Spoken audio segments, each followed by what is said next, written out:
खरं तर मी आता पिंपरी-चिंचवड महानगरपालिकेमध्ये 2017ला भारतीय जनता पार्टी पक्षातून निवडणूक लढून मी निवडून आलो. निवडून आल्यापासून आज आमची टर्म जरी 2022ला संपली असली तरी पण आम्ही कामाचा जो सातत्य आहे हे 22 पासून आज रोजीपर्यंत आता सुद्धा आमचं काम प्रभागामध्ये कंटिन्यू आमची एक हेल्पलाईन नंबर चालू केलेली आहे आपण. त्या हेल्पलाईन नंबर हे गेले 9 वर्षापासून हेल्पलाईन नंबर चालू केले. तर तुम्हाला सांगायला आनंद होईल की बाबा आतापर्यंत किमान 50,000 लोकांनी थेरगाव परिसरातील 50,000 लोक जे असतील की यांनी त्या हेल्पलाईन नंबरचा वापर केलाय किंवा त्यांना फोन केलेत आणि त्यांच्या ज्या समस्या आहेत ह्या त्यांनी आमच्यापर्यंत पोहोचवल्या आणि त्या आम्ही त्वरित सोडवण्याचा प्रयत्न केला. आजवर केलेलं काम ज्याचं तुम्हाला सर्वात जास्त अभिमान वाटतोय असं कोणतं काम आहे तुमचं? आता आजपर्यंत मला सर्वात जास्त अभिमान म्हणजे कुठल्या गोष्टीचा आहे तर जे आमचा परिसर जो आहे तुम्ही मागपर्यंत सांगितलं की सर्वसामान्य परिसरामध्ये आम्ही मोडतो. आज आमच्या भागामध्ये हॉस्पिटलची जे निर्मिती झाली तर थेरगाव हॉस्पिटल यासाठी आम्ही जे मला सहकार्य करता आलं त्याच्यामध्ये जो मला माझा पण जो वाटा होता की बाबा त्या हॉस्पिटलमध्ये कसं हॉस्पिटल लवकर चालू होईल. हॉस्पिटल हा आम्ही कोविड काळामध्ये हॉस्पिटल ते चालू करून घेतलं. मग त्यासाठी ज्या ज्या तरतुदींची गरज होती किंवा तिथं गॅस लाईन पाहिजे होती, तिथे गॅस लाईन ऑक्सिजनची लाईन लवकर पाहिजे, मग ह्या गोष्टींचं सातत्य ठेवून फॉलो ठेवून ते लवकरात लवकर कसं चालू होईल यासाठी मी प्रयत्न केला. तो प्रयत्न करत असताना आज ते हॉस्पिटल पूर्णत्वास आले आणि त्या ठिकाणी आज तुम्ही जर बघितलं तर वायसीएम पेक्षा म्हणजे वायसीएमच्या जी लोक आमच्या भागातून वायसीएमला जायला लागायचे त्याच थेरगाव हॉस्पिटलला जवळच्या जवळ त्यांना तिथे सगळ्या सुखसुविधा पोहोचतात. त्याचबरोबर तुम्ही जर बघितलं की प्रशासकीय इमारत असेल ती प्रशासनाची जी इमारत सँक्शन होती ती त्या ज्या ठिकाणी ही आम्ही जी बनवली तर त्या ठिकाणी आमचं ग क्षेत्रीय कार्यालय आम्ही तिथं शिफ्ट केलं.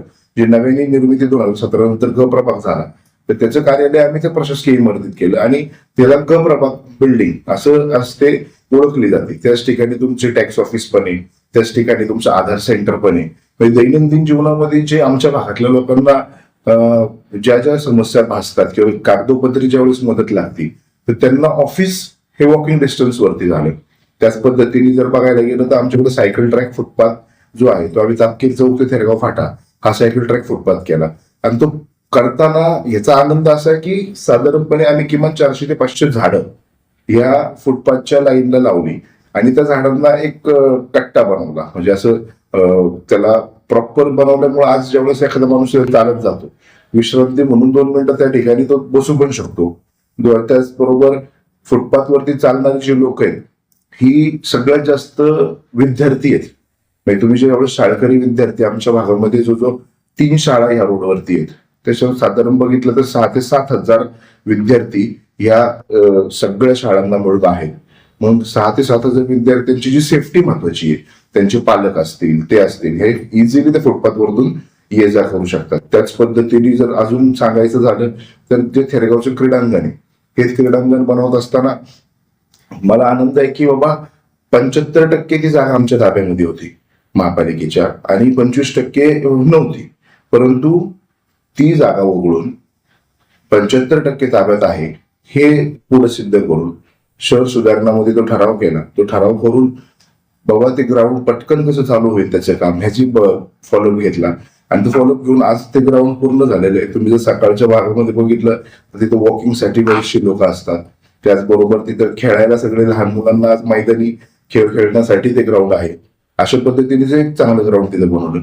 त्याच पद्धतीने बटरफ्लाय ब्रिजला कशी गती मिळेल, बटरफ्लाय ब्रिजचं काम झालं तर त्या बटरफ्लाय ब्रिजला कशी गतीने ते त्याचं उर्वरित काम होईल त्यासाठी परत एकदा त्याला जोडणारे जे रॅम्प असेल या सगळ्या गोष्टीचं टेंडर करून ते पटकन चालू करून घेतलं आणि आज बटरफ्लाय ब्रिज देखील चालू झालेला आहे.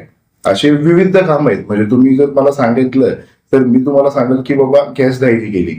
आज कोरोना सारख्या महामारीमध्ये ज्यावेळेस लोकांना अंत्यविधी करण्यासाठी समस्या येत होत्या की बाबा तर त्यासाठी आपण काय करू शकतो तर आमच्या भागामध्ये गॅस दाहिनीचा प्रस्ताव करून ती गॅस दाहिनी त्या ठिकाणी बनवली.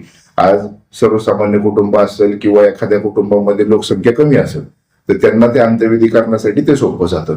म्हणजे ह्या सगळ्या ज्या गोष्टी आहेत अजून तुम्हाला मी सांगण्यासारखं अजून खूप काही आहे. परंतु तुम्हाला एक सांगाल मी की पिंपरी-चिंचवड शहरामध्ये 2017 ते 2022 या काळामध्ये आमचा प्रभाग निश्चितपणे पहिल्या 3 क्रमांकांमध्ये विकास कामांमध्ये पोहोचला असेल आणि ते आम्हाला स्वर्गीय आमदार लक्ष्मणभाऊ जगताप असतील यांनी त्यामध्ये भरपूर हे केलं. आणि आत्ताच्या काळामध्ये आमचे जे आमदार आहेत, कार्यसम्राट आमदार शंकरभाऊ जगताप आहेत, यांचा देखील मार्गदर्शनाखाली हीच कामांची पद्धत, हीच कामं ही आज देखील चालू आहे. या सगळ्यामध्ये माझ्या बरोबर असलेले माझे सहकारी नगरसेवक असतील, यांचा देखील तेवढाच मला मदत झालेली ही कामं डेव्हलप करताना. काही संकल्पना त्यांच्या होत्या, काही माझ्या होत्या, काही आम्ही एकत्र मिळून केल्या. त्यामुळं कामं करतायचा आनंद हा ज्यावेळेस तुम्ही सगळं एकत्र काम करता तो खूप असतो.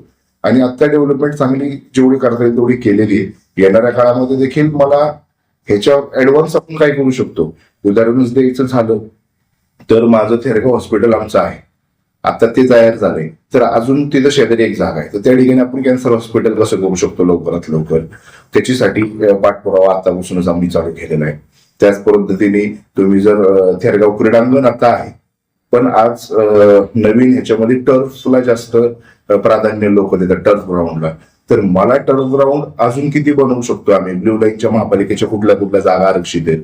त्याचबरोबर बटरफ्लाय ब्रिज तर झालाय, पण त्या ठिकाणी एक प्रसन्न आम सोसायटीच्या पाठीमागे एक भूखंड महापालिकेच्या ताब्यामध्ये आहे की जो बटरफ्लाय ब्रिजला लागू नये, तर बटरफ्लाय गार्डन असं तिथं बनवता येते का, ही एक संकल्पना आमच्या डोक्यामध्ये येणाऱ्या काळामध्ये आहे. त्याच पद्धतीने माझ्या प्रभागामध्ये जर बघितलं तर बिर्ला हॉस्पिटल ते MM कॉलेज, त्या पट्ट्यामधला जो नदीचा जो बेल्ट येतो, तर त्या बेल्टमध्ये नदी सुधार प्रकल्प अंतर्गत तिथं कशी ती पूर्ण डेव्हलपमेंट होईल. त्याच पद्धतीने जो आमच्या इकडे 18 मीटर जोडणारा एक रस्ता आहे पुन्हा रेसिडेन्सीच्या पाठीमागून स्मशानभूमीपर्यंत, मग तो रस्ता झाल्यानंतर अजून ते एक जास्त सोपं पडेल. आम्ही त्याचं काम देखील हाती घेतलेलं आहे, परंतु ते पूर्णत्वास अजून आलेलं नाहीये. मग हे अजून असे काही विविध डेव्हलपमेंट्स आहेत. प्लस जे माझ्या भागामधली जी लोक रोज रोज नवीन मला येऊन सांगतील की बाबा त्यांचे सल्ला घेऊन, त्यांच्या आता शिक्षकांनी ज्यावेळेस मला सांगितलं की बाबा आपल्या थेरगाव शाळेची संख्या आता वाढत चाललेली असल्यामुळे आपल्याला तिथं वाढवणं गरजेचं आहे, तर आम्ही तो एक फ्लोर अजून तिथं वाढवायचा आता प्रयत्न करतोय. अशी जी वेगवेगळी विकास कामं आहेत ही आता पण आपण चालू ठेवलेली आहेत. आमदार शंकरभाऊ जगताप यांच्या मार्गदर्शनाखाली किंवा त्यांच्यातर्फे आपण जरी प्रशासन असलं तरी पत्रव्यवहार चालूच आहे, परंतु दैनंदिन जीवनामध्ये लोकांना येणाऱ्या अडचणी यासाठी महापालिकेत असणं गरजेचं आहे की जेणेकरून आपण GP मध्ये बोलू शकतो, जनरल बॉडी मीटिंग होती त्यामध्ये बोलू शकतो. तर त्यासाठी येणाऱ्या निवडणुकीला मी पुन्हा एकदा इच्छुक आहे. मी लवकरच फॉर्म ह्याचा निवडणुकीचा फॉर्म भरेल आणि मला निश्चित खात्री की सर्व माझे जेवढे सोबती आहेत, जेवढे माझे सगळे लोक आहेत की बाबा हे सगळे आमचे नागरिक म्हणण्यापेक्षा ते माझ्या घरातली लोक आहेत आणि ही सगळे माझ्या सोबत आहेत, सोबत राहतील आणि निश्चित आम्ही चांगल्या पद्धतीने निवडणूक पुढे सामोरं